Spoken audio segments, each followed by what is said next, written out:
Hello guys, Radhe Radhe. कैसे हो आप सभी। आज की इस वीडियो में हम जानेंगे निर्जला एकादशी व्रत की संपूर्ण पूजा विधि, व्रत के नियम, इसका महत्व और पारण कैसे किया जाता है। हिंदू धर्म में सभी एकादशियों का विशेष महत्व है, इसलिए निर्जला एकादशी को सबसे श्रेष्ठ माना गया है। मान्यता है कि इस एकादशी का व्रत करने से वर्ष भर की सभी एकादशियों का पुण्य प्राप्त होता है। निर्जला एकादशी का बहुत बड़ा महत्व बताया गया है। कथा के अनुसार भीमा को अधिक भूख लगती थी, इसलिए वे सभी एकादशी व्रत नहीं रख पाते थे। तब वेद व्यास ने उन्हें निर्जला एकादशी का व्रत करने की सलाह दी। कहा गया कि इस एक दिन का व्रत करने से सभी एकादशियों का फल मिल जाता है। हमको व्रत से एक दिन पहले कैसे रहना चाहिए। एकादशी व्रत से पहले हमें रात को सात्विक भोजन करना चाहिए। लहसुन, प्याज और तामसिक भोजन से बचें। मन को शांत रखें और भगवान का स्मरण करें। एकादशी के दिन ब्रह्म मुहूर्त में उठें। स्नान करके स्वच्छ वस्त्र धारण करें। यदि संभव हो तो पीले वस्त्र पहनें। पूजा स्थान को साफ करें और भगवान विष्णु तथा श्री कृष्ण की प्रतिमा या चित्र स्थापित करें, या आपके पास लड्डू गोपाल जी हैं तो उनकी प्रतिमा को स्थापित कर सकते हैं आप। दीपक जलाएं और भगवान का ध्यान करें। अब हाथों में जल, अक्षत और पुष्प लेकर व्रत का संकल्प लें। भगवान विष्णु की पूजा की जाती है। इसमें भगवान को पीले फूल अर्पित करें, तुलसी दल चढ़ाएं, धूप दीप और निवेद अर्पित करें। इसके बाद यह मंत्र जपें, ओम नमो भगवते वासुदेवाय। इसका 108 बार आपको मंत्र जाप करना है। यह मंत्र बहुत ही अत्यंत शुभ माना जाता है। दिन भर भगवान का स्मरण करते रहें, भजन कीर्तन करें, गीता पाठ या विष्णु सहस्त्र नाम का पाठ करें। किसी की निंदा ना करें, क्रोध और झूठ से बचें, ज़रूरतमंद लोगों की सहायता करें। अब मैं आपको यहाँ पर एकादशी की कथा सुनाने जा रही हूँ। महाभारत काल में भीमसेन सभी भाइयों की तरह एकादशी का व्रत नहीं रख पाते थे। उन्होंने व्यास जी से इसका उपाय पूछा।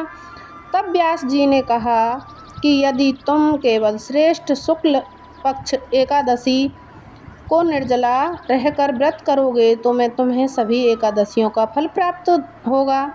भीमसेन ने ऐसा ही किया और उन्हें महान पुण्य की प्राप्ति हुई। इसी कारण इस एकादशी को भीमसेनी एकादशी भी कहा जाता है। तो गाइस, अब बात आती है यहाँ पर कि हम किस चीज़ का दान करें या किस चीज़ का ना करें। निर्जला एकादशी पर जल से भरा गड्ढा दान करना बहुत ही शुभ माना गया है। इसके साथ छाता यानी कि पंखा, वस्त्र, फल और अन्न का दान भी किया जा सकता है। दान सदैव अपनी श्रद्धा और सामर्थ्य के अनुसार ही कीजिए। इसमें महत्वपूर्ण नियम बताए गए हैं। यदि स्वस्थ अनुमति दे तो निर्जला व्रत करने का प्रयास करें। अगर आपका स्वास्थ्य सही नहीं है तो आप निर्जला एकादशी का व्रत ना करें। बुजुर्ग, गर्भवती महिलाएं, छोटे बच्चे या बीमार व्यक्ति फलाहार या जल लेकर भी व्रत कर सकते हैं। भगवान भाव देखते हैं, कष्ट नहीं। अब बात आती है कि पारण कैसे करें। द्वादशी तिथि में सूर्योदय के बाद भगवान विष्णु की पूजा करें, तुलसी युक्त जल अर्पित करें, दान पुण्य करें, फिर भगवान का स्मरण करते हुए व्रत का पारण करें। निर्जला एकादशी के दिन इस व्रत पूरे दिन और रात जल का त्याग करके भगवान विष्णु की आराधना करते हुए, हालांकि यदि किसी की आयु कम हो, स्वास्थ्य ठीक ना हो या डॉक्टर ने मना किया हो तो वह जल या फलाहार के साथ भी रह सकता है। भगवान की भक्ति और श्रद्धा को देखते हैं। शरीर को कष्ट देना आवश्यक नहीं होता है। देखो गाइस, यहाँ भाव से पूजा करते हैं तो हमारे ठाकुर जी कितने प्यारे लग रहे हैं। आज इनका बहुत मन से श्रृंगार किया है। कितना प्यार से दुलार से श्रृंगार करते हुए। और भक्तों, यहाँ पर मैं आपको तुलसी जी की बात भी बताना भूल गई थी। आपको एकादशी के दिन तुलसी पत्र नहीं तोड़ने हैं। आपको एक दिन पहले ही तुलसी पत्र तोड़ के रख लेने हैं और ना तुलसी में जल देना है। तुलसी माता को बिल्कुल भी हमें छेड़ना नहीं है।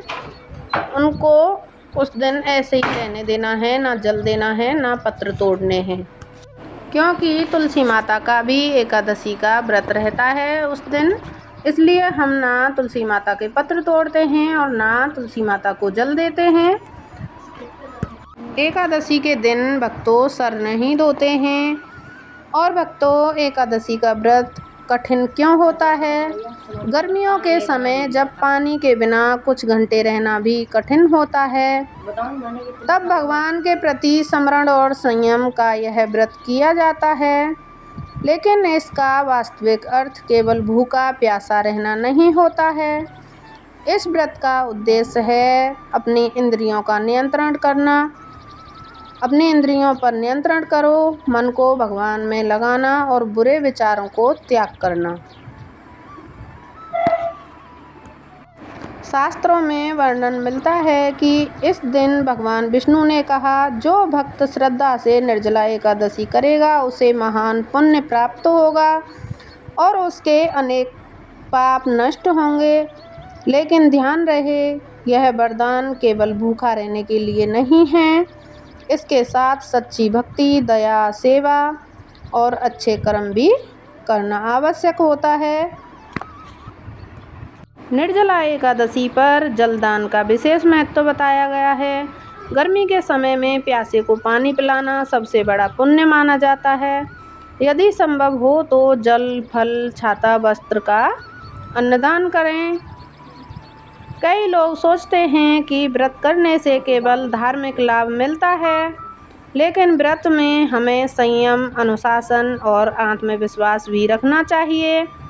जब हम अपनी इच्छाओं पर नियंत्रण करना सीखते हैं, तब जीवन की बड़ी चुनौतियों का सामना भी आसानी से कर पाते हैं। तो भक्तों, निर्जला एकादशी केवल एक तिथि नहीं, बल्कि आत्मसंयम, सेवा और भगवान विष्णु के प्रति समर्पण का पर्व है। यदि आप यह व्रत करें तो श्रद्धा और अपनी क्षमता के अनुसार करें। भगवान भाव के भूखे हैं, दिखावे के नहीं। अगर आपको वीडियो पसंद आई हो तो चैनल को सब्सक्राइब करें और कमेंट में लिखें, ओम नमो भगवते वासुदेवाय। राधे राधे, जय श्री कृष्ण।